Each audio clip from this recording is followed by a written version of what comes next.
કુદરતના ખજાને શું ખોટ પડી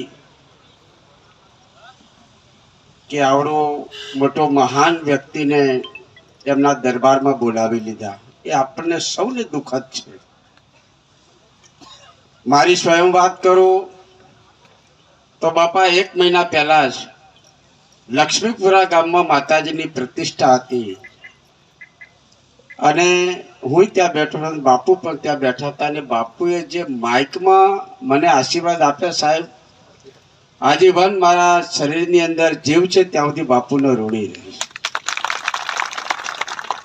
રજત જયંતિ ઉજવી ત્યારે પણ બાપુને હું મળ્યો તો બાપુ કે ધારાસભ્ય શું કરશો? મેં તો બાપુ બોલો. ત્યારે પણ 1,11,000 રૂપિયા મેં રજત જયંતિમાં આપ્યા. આ સંત આ સમાજને ના જનતાને મળવા હવે મુશ્કેલ છે. એમનું વ્યક્તિત્વ, મેં કહ્યું કે હું તો ધારાસભ્ય બન્યો નતો એ પહેલાથી પણ એમના ચરણોને નમન કરવા જતો હતો, પરંતુ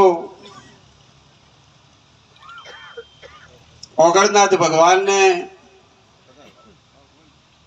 અને કેવળપુરી બાપુને નમન કરી વંદન કરી આ શ્રદ્ધાંજલિ અર્પણ કરવા આવ્યો છું. ત્યારે એટલી જ અરજ કરું છું કે આ જે કોઈ સમસ્યા છે આ સમસ્યાનો સુખદ નિવેડો આવે,